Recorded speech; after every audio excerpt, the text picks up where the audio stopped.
ETV YouTube channels లో మీ వ్యాపార ప్రకటనల కోసం ఈ నంబర్కి కాల్ చేయండి.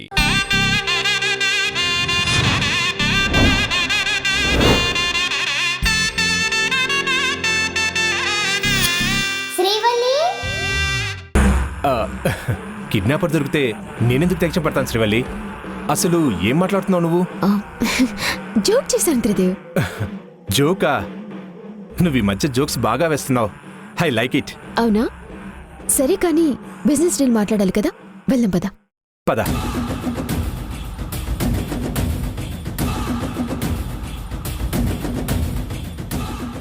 ఇదేంటి ఇలా మాట్లాడింది? పైగా జోక్ చేశానని అంటుంది. కిడ్నాప్ మనమే చేయించామని డౌట్ వచ్చిందా, లేక నిజంగానే తెలిసిపోయిందా? ఏంటో దీని మాట తీరుని, బాడీ లాంగ్వేజ్ని కరెక్ట్గా గెస్ చేయలేకపోతున్నాను. దొరికిపోయిన ఆ కిడ్నాపర్ని తొందరగా హ్యాండిల్ చేస్తే బాగుండు, లేదంటే చాలా పెద్ద ప్రాబ్లంలో ఇరుక్కుంటాను.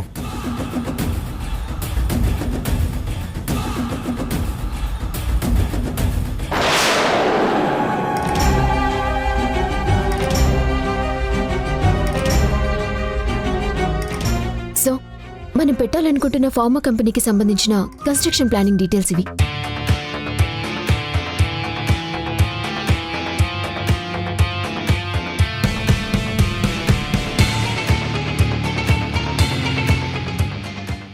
ఇవి ఈ land title deal and clearance కి సంబంధించినవి. దీంతో పాటు ఇక్కడ కంపెనీ పెట్టుకోవడానికి ఎటువంటి అభ్యంతరం లేదన్నట్టుగా ఎన్ఓసి ఫామ్ కూడా అటాచ్డ్ గా ఉంది.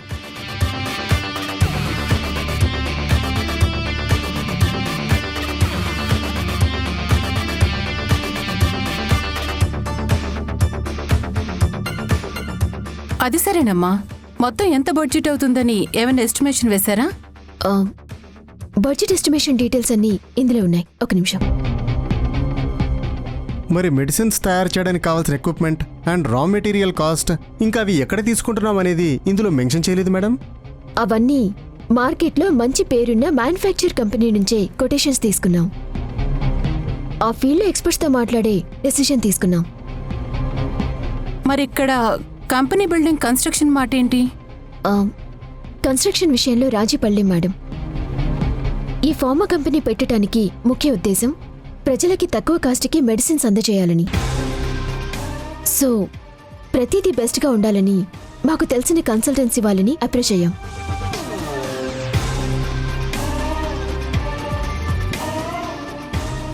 అంటే కాంట్రాక్టర్స్ని, సప్లయర్స్ని అందరినీ అప్పుడే ఫైనలైజ్ చేసినట్టున్నారే? అలానేం లేదండి. మేము బెస్ట్ అనుకున్న వాళ్ళ దగ్గర నుంచి కొటేషన్స్ తీసుకున్నాం. వాళ్ళు కాకుండా మీకు తెలిసిన ఇంకా బెస్ట్ ఎవరైనా ఉన్నా వాళ్ళని కూడా తప్పకుండా కన్సిడర్ చేద్దాం. రేయ్, అనవసరంగా టైం వేస్ట్ చేయకుండా, నువ్వు దెబ్బలు తినకుండా మర్యాదగా నిజం చెప్పేయ్.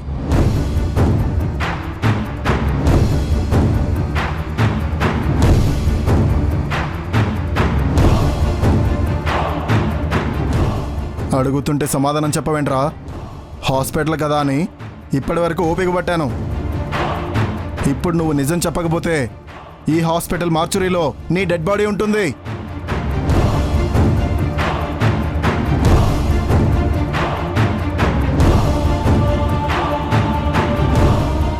కానిస్టేబుల్స్, వీడు మాటలతో వినే రకం కాదు.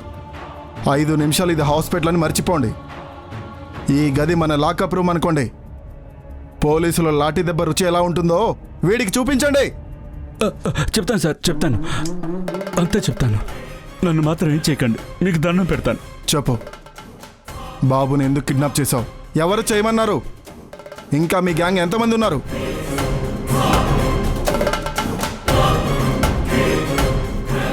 సార్, మీకు చిన్నపిల్లల్ని కిడ్నాప్ చేసి తర్వాత వాళ్ళ పేరెంట్స్కి ఫోన్ చేసి బెదిరించి డబ్బులు వసూలు చేస్తుంటాం సార్.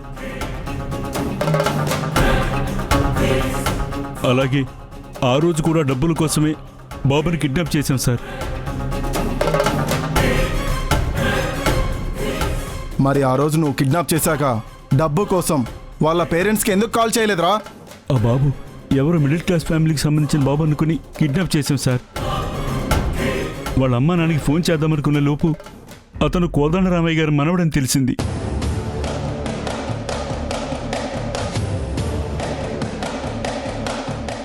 ఆ విషయం తెలిసిన వెంటనే నాకు చాలా భయం వేసింది. అంత పెద్ద ఆయన మనవని కిడ్నాప్ చేస్తే తర్వాత నన్ను బతకనివ్వరని అర్థమైంది. అందుకే నిద్రపోతున్నట్టు నటించి నేనే బాబును వదిలేశాను.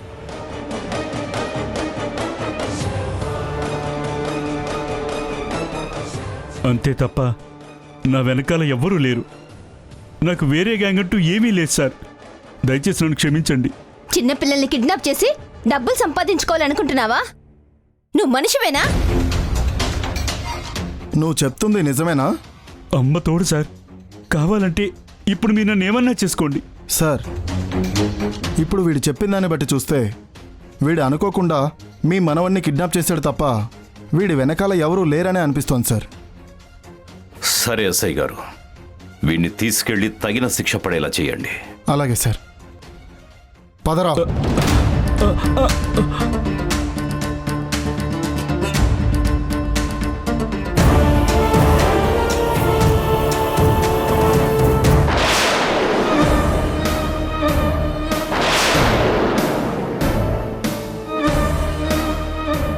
రేయ్, ఒక్క విషయం గుర్తుపెట్టుకో.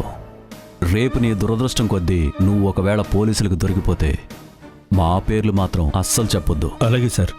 ఒకవేళ దొరికావనుకో, కోదండరామయ్య గారి మనవడని తెలియక కిడ్నాప్ చేశాను సార్, తెలిసిన తర్వాత వెంటనే భయంతో వదిలేశాను సార్ అని చెప్పాలి. అర్థమైందా? అర్థమైంది సార్. అలా కాకుండా ఇందులో మేమున్నామని మా పేర్లు బయటికి చెప్పావనుకో, నువ్వు ప్రాణాలతో ఉండవు, నీ భార్య బిడ్డలు బతికుండరు. జాగ్రత్త. అలాగే సార్. వెళ్ళు.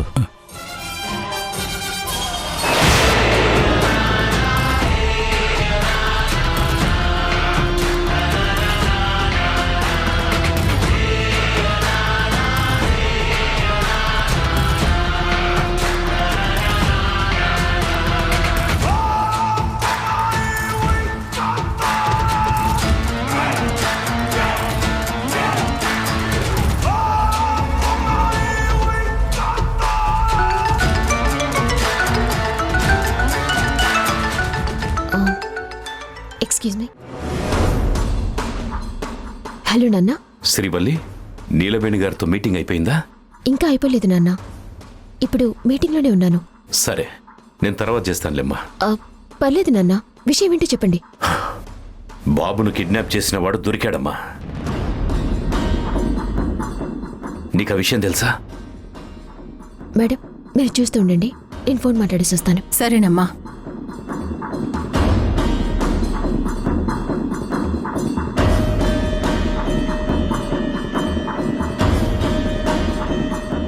హలో. తెలుసు నాన్న. త్రిదేవ్ చెప్పాడు. తనకి ఆర్తి వదిన ఫోన్ చేసి చెప్పిందంట.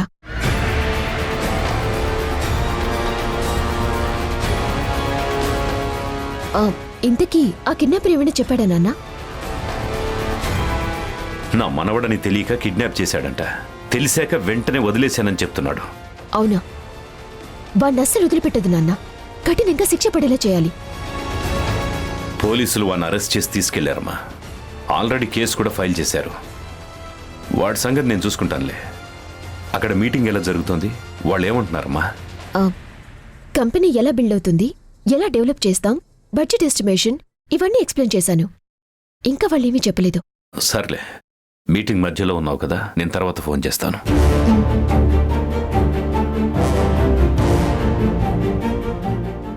ఏంటి శ్రీవల్లి, మావయ్య గారు ఏమంటున్నారు? చూడడానికి చిన్నపిల్లలా ఉన్నా చాలా ఎక్స్పీరియన్స్ ఉన్న అమ్మాయిలా పర్ఫెక్ట్ ప్లానింగ్తో ఉంది. నాకైతే తను చెప్పిన దాంట్లో చిన్న రాంగ్ కానీ డౌట్ కానీ ఏదీ లేదు. అంతా పర్ఫెక్ట్గా ఉంది. ఈ కంపెనీలో పార్ట్నర్షిప్కి నేను రెడీగా ఉన్నాను నీలవేణి గారు. నాకు కూడా ఓకే. ఒకసారి ప్రాఫిట్ ఎలా షేర్ చేసుకోవాలో వాటి గురించి క్లారిటీ తీసుకుంటే బాగుంటుంది. ప్రాఫిట్స్ గురించి నేను చూసుకుంటాను. అవునా? మావయ్య గారి మనవడని తెలిసి వదిలాడంటనా? అమ్మయ్యా, ఇప్పుడు మనసు కొంచెం పీస్ఫుల్గా ఉంది. రాస్కెల్ డబ్బుల కోసం ఇంత నీచమైన పనులు చేస్తాడా? వాడి పాపం పండింది, అందుకే పోలీసులకి దొరికిపోయాడు. వాడి సంగతి వాళ్ళే చూసుకుంటారులే. నిజమే త్రిదేవ్. పాపం పండే రోజు వస్తే ఎవ్వరూ తప్పించుకోలేరు. పద లోపలికి వెళ్దాం.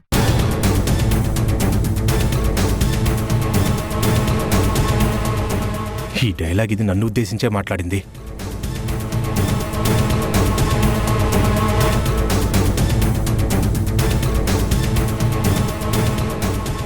చూసారా మేడం? శ్రీవల్లి, ప్రాజెక్ట్ రిపోర్ట్ ఇంతేనా? ఇంకేమైనా చెప్పాల్సిందుందా? ఇంకొక విషయం చెప్పాలి నీలవేణి గారు. ఏంటమ్మా అది? మనం అనుకున్నట్టు మనం పెట్టబోయే కంపెనీకి మాకున్న ఈ ల్యాండ్ మాత్రమే మనకి సరిపోదు. ఇంకొక 150 acres ల్యాండ్ తీసుకోవాల్సి ఉంటుంది.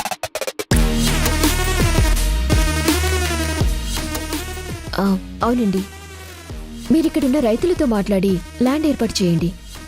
ఇక్కడి ల్యాండ్ కాస్ట్ ఎలా ఉందో దానికి కొంచెం ఎక్కువ రేటునే మన రైతులకిచ్చి ల్యాండ్ని పర్చేస్ చేద్దాం. సరేనమ్మా, అలాగే చేస్తాను. అందులో ఇన్ఫ్రాస్ట్రక్చర్, మిగిలిన ఎస్టాబ్లిష్మెంట్ మొత్తం అంతా ఎలాగో మేమే చూసుకుంటాం. కాబట్టి ప్రాఫిట్ పర్సంటేజ్ గురించి కూడా మనం మాట్లాడుకోవాలి. తప్పకుండానమ్మా. మీ నాన్నగారి గురించి మాకు బాగా తెలుసు కదా. ఆయనతో పార్ట్నర్షిప్ అంటే మా అదృష్టమనే అనుకోవాలి. చెప్పమ్మా, ప్రాఫిట్ని ఎంత పర్సంటేజ్లో షేర్ చేసుకుందాం? 70-30 రేషియోలో అండి.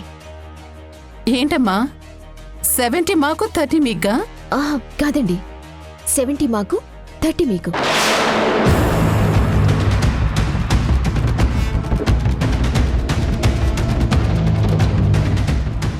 ఇంటి దగ్గర మావయ్య గారు 50-50 రేషియోలో అరేంజ్ చేయమన్నట్టు చెప్పాడు కదా, ఇదేంటి 70-30 అని మాట్లాడుతుంది? 70-30 అంటే ఎలా కుదురుతుందమ్మా? చూడండి, ఇందులో ఇన్వెస్ట్మెంట్తోనే, అంటే డబ్బుతోనే మొత్తం వర్క్ జరగదు కదా. కంపెనీ డెవలప్కి చాలా ఎఫర్ట్ పెట్టాలి. దానికి ఒక రకంగా మా గుడ్ విల్, మా నాన్నగారి పేరు ఎంత ఉపయోగపడుతుందో మీకు తెలుసు కదా. మా నాన్నగారి పేరు యూజ్ చేయటం వల్ల మన కంపెనీ ప్రమోషన్ ఈజీగా అవుతుంది, సేల్స్ పెరుగుతాయి, ప్రాఫిట్ ఎక్కువగా వస్తుంది. ఇదంతా కూడా దృష్టిలో పెట్టుకుని మీరొకసారి ఆలోచించుకోండి. అలా కాదమ్మా. బాగా ఆలోచించుకోండి. రేపు మళ్ళీ ఇక్కడే కలుద్దాం. అప్పుడు చెప్పండి మీ ఆన్సర్. Will meet tomorrow.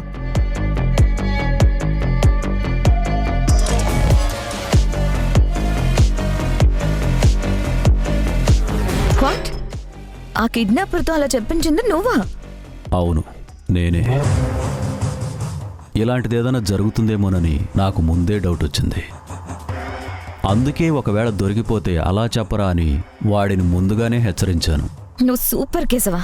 కోట్ల రూపాయలకి గాలం వేస్తున్నప్పుడు ఆ మాత్రం జాగ్రత్తలు తీసుకోవాలి కదా.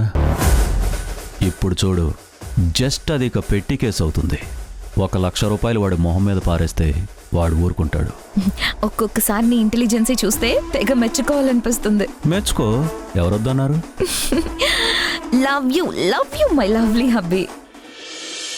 సాంప్రదాయిని సుప్పిని సుద్ధ పూసని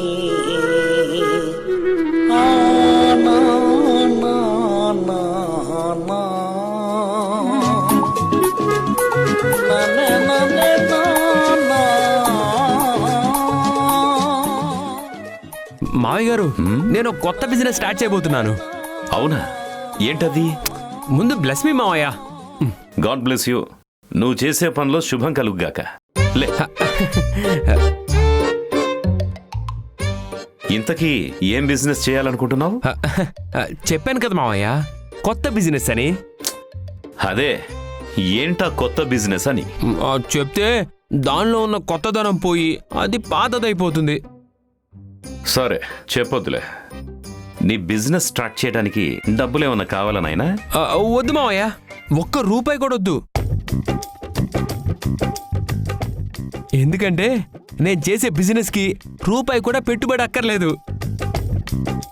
రూపాయి పెట్టుబడి లేకుండా లక్షలు సంపాదించొచ్చు. పెట్టుబడి లేకుండా లక్షలు ఎలా వస్తాయి కేశవా? మనకి తెలియకుండా అలాంటి బిజినెస్ ఏముంది? నాకేం తెలుసు, వాడెలాగూ చెప్పనంటున్నాడుగా. అయినా అది మనకెందుకు? కొంపదీసి నువ్వు కూడా వాడితో పార్ట్నర్గా జాయిన్ అవుతావేంటి? చిచి, ఆ ఎదవుతానా? వాడొక యూజ్లెస్ ఫెలో. అవినాష్, నాకు తెలియక అడుగుతాను, ఇప్పటికిప్పుడు నీకు బిజినెస్ చేయాలన్న ఆలోచన ఎందుకు వచ్చింది? చాలా మంచి ప్రశ్న అడిగారు మావయ్య గారు. కల్పన నన్ను ఎప్పుడు ఆఫీస్కి సంబంధించిన వ్యవహారాల్లో కలగజేసుకొనివ్వలేదు. చాలా రోజుల నుంచి నా బ్రెయిన్కి పని లేకుండా ఖాళీగా ఉంది.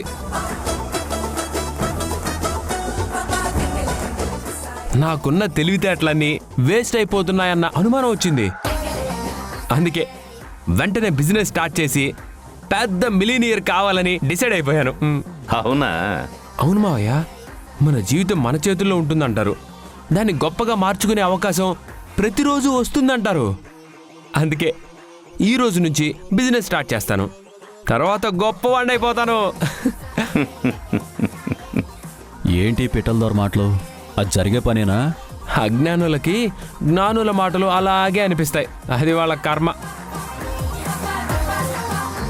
ఎందుకు జరగదు? కృషి ఉంటే మనుషులు ఋషులు అవుతారని తెలీదా? ఉదయించే సూర్యుణ్ణి, రాత్రొచ్చే చంద్రుణ్ణి ఎలాగైతే ఎవ్వరూ ఆపలేరో, నా విజయాన్ని కూడా ఎవ్వరూ ఆపలేరు. నాకు డౌటే. నువ్వేదో ఊహల్లో విహరిస్తున్నట్టున్నావు. సరే, నీ డౌట్ పోయేలా ఎక్స్ప్లెయిన్ చేస్తాను, విను. కూర్చొని తింటూ ఉంటే కొండలే కరిగిపోతాయంటారు. నా డౌట్కి నువ్వు చెప్పిన దానికి ఏమైనా సంబంధం ఉందా? ఉంది సిస్టర్. ఏదో ఒక రోజు మావయ్య సంపాదించిన కొండంత ఆస్తి కూడా కరిగిపోతుంది. ఎందుకంటే ఇక్కడ కూర్చొని తినేవాళ్లే ఎక్కువ. అంటే మేము కూర్చొని తినడం వల్ల ఆస్తి కరిగిపోతుందంటున్నావా? నేననట్లేదు, నీకు డౌట్ వచ్చింది కదా, కాబట్టి అదే నిజం అంటున్నాను. అందుకే నేను కూడా ఓ కొండని సృష్టించి ఉంచుతాను.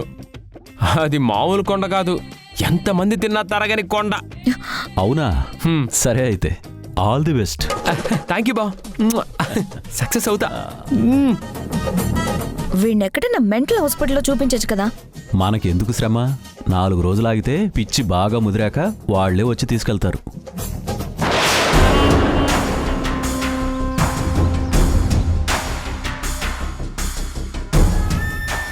అదేంటి శ్రీవల్లి, పర్సంటేజ్ 70-30 అని వాళ్ళతో అన్నావు?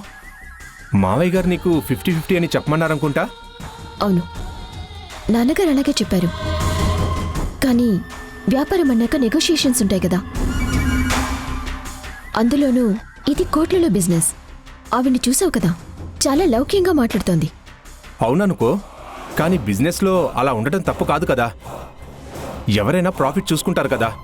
ప్రాఫిట్స్తో పాటు ఎథిక్స్ కూడా ఉండాలి. అయినా వ్యాపారం మీద ఇంట్రెస్ట్ ఉన్న వాళ్ళే బిజినెస్ చేయాలి, డబ్బు మీద ఇంట్రెస్ట్ ఉన్న వాళ్ళు కాదు. డబ్బు గురించి కూడా ఆలోచించాలి కదా, లేదంటే ఎవరైనా నష్టపోతారు. మనం నష్టపోకుండా ఉండటం కోసం ఎదుటివాణ్ణి ముంచేయాలనుకోవటం స్వార్థం. స్వార్థపరులతో బిజినెస్ చేయటం కన్నా డ్రాప్ అయిపోవటం మంచిది. మా నాన్నగారు ఒక పెద్ద ఇండస్ట్రియలిస్ట్ అని అందరూ ఆయనకి రెస్పెక్ట్ ఇవ్వట్లేదు. ఆయన వ్యక్తిత్వాన్ని చూసి మాత్రమే రెస్పెక్ట్ ఇస్తున్నారు. ఆయన ఏం చేసినా అది ప్రజలకు ఉపయోగపడాలని ఆలోచిస్తారు. ఇప్పుడు నేను కూడా అదే చేస్తున్నాను. గుడ్. మరి వాళ్ళు ఒప్పుకోకపోతే ఈ బిజినెస్ ఇంతేనా? వాళ్ళకి రేపటి వరకు టైం ఇచ్చాను కదా, చూద్దాం. వాళ్ళకి ఎంతవరకు ఇంట్రెస్ట్ ఉందో, దేని మీద ఇంట్రెస్ట్ ఉందో దాన్ని బట్టి డిసైడ్ చేస్తాను.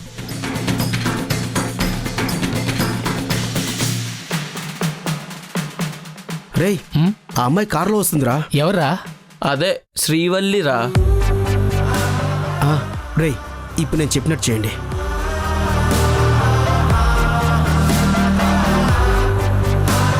చూపే బంగారమాయనే శ్రీవల్లి మాటే మాణిక్యమాయనే శ్రీవల్లి మాటే మాణిక్యమాయనే.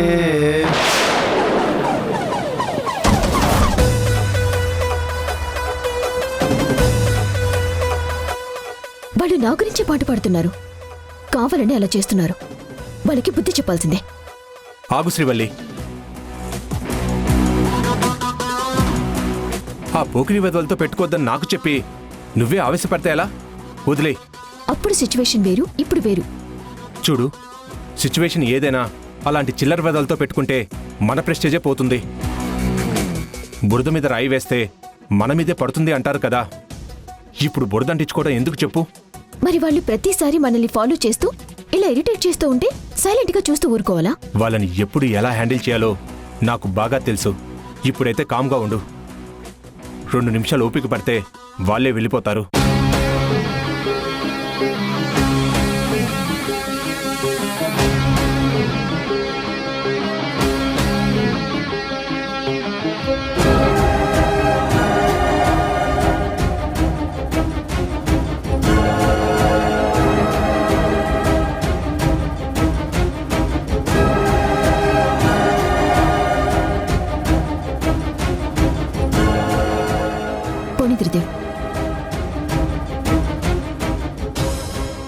ఇప్పుడు కావాలనే విడిచిపెట్టాం.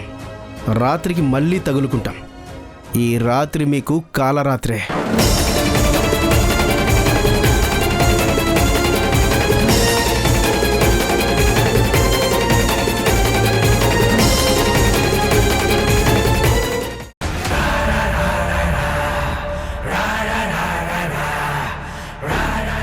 రేయ్, నాకెందుకో భయంగా ఉందిరా. మగాడన్నాక భయపడకూడదురా.